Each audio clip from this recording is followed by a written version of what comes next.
Okay, let's talk about how to write anything that's worth reading. How to write anything that's worth the time and energy of the audience or the readers reading. Basically, it is a question of how to write with your own voice, how to write with your own style, with a unique, unmistakable you style. And this is a question that comes up a lot for me. I hear a lot of budding writers and authors, people who love to write, but who are struggling with finding their own voice and feeling a lot of doubt about the quality of their writing and whether what they're putting out there is good enough.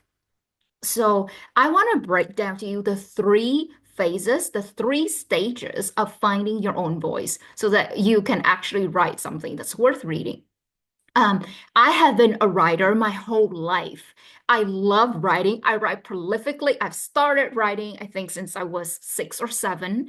And I had also been an English teacher for so many years before doing what I'm doing now, which is helping people with their writing, helping people draw out the deepest voice from within their soul and write their genius level books.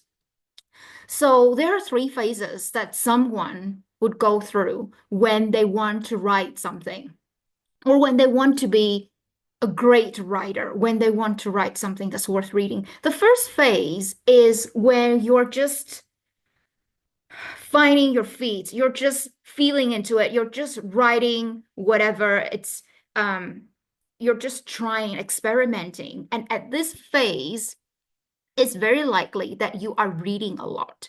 You are finding inspiration from different books, different authors, different sources. I think great writers actually do read a lot.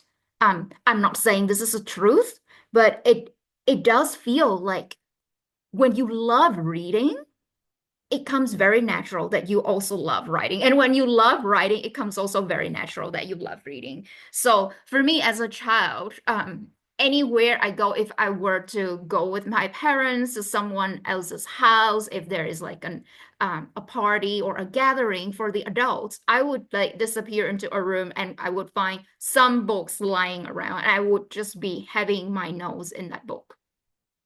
Um, so at the in this phase, in the first phase, as a writer, you're just feeling out for what's available, what's out there, what's possible, how are people writing, how are they expressing themselves. You are also building up your vocabulary, you're building up your ability to see the connection between how something is being felt internally and how that is expressed into words. So again, this phase is all about collecting inspiration, collecting information. It's all about receiving a lot of input.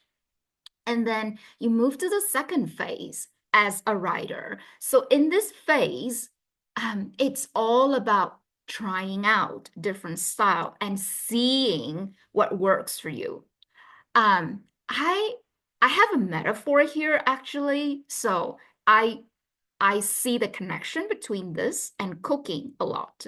So I grew up in a family where everybody enjoys cooking. My grandmother loves cooking, my mom and my dad both love cooking, and I learned a lot about cooking from my family members. So I receive a lot of advice and guidance on, how best to prepare certain ingredients and what would go well with what.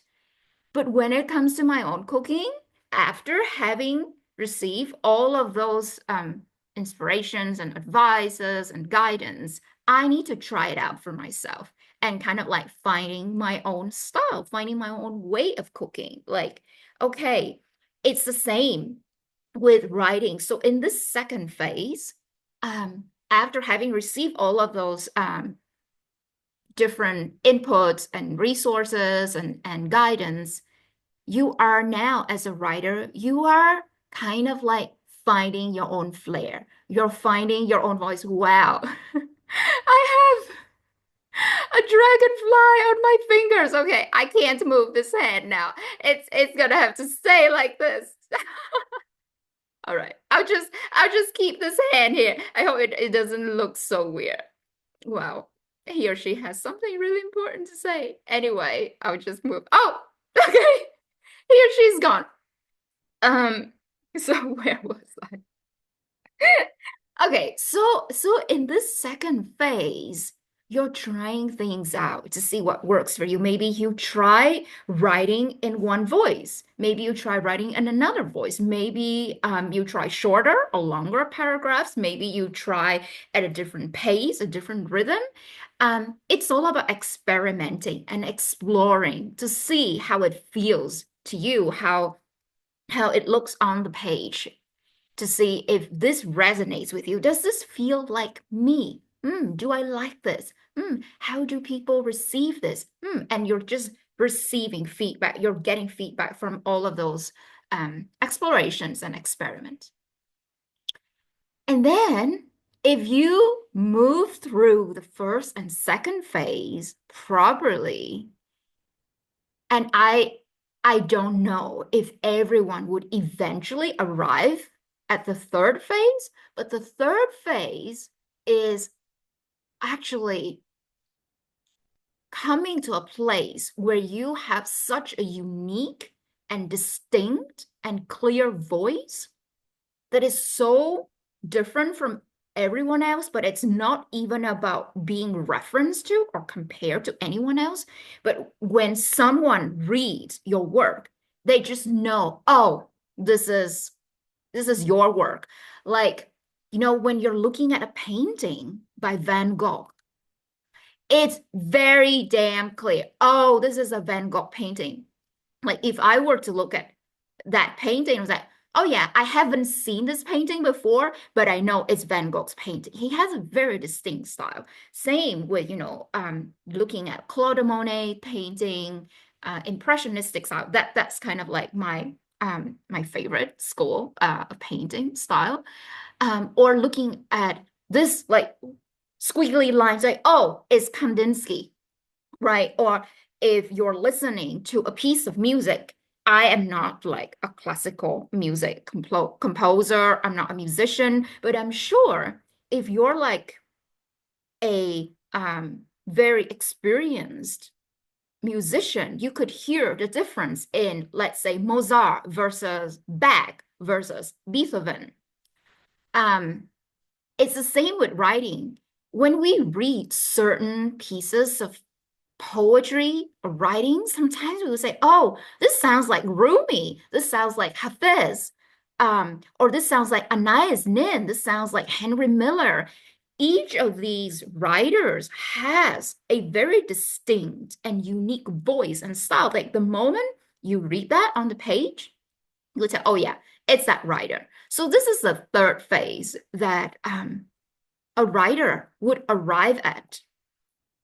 And it's like being a consummate writer, like being someone who has touched that very deep core essence in the depth of their soul and drawn that out of them. So everything that you are saying or expressing into words onto the page, it carries that energetic essence. It carries that energetic signature from you, from the depth of your soul, and it is unmistakable.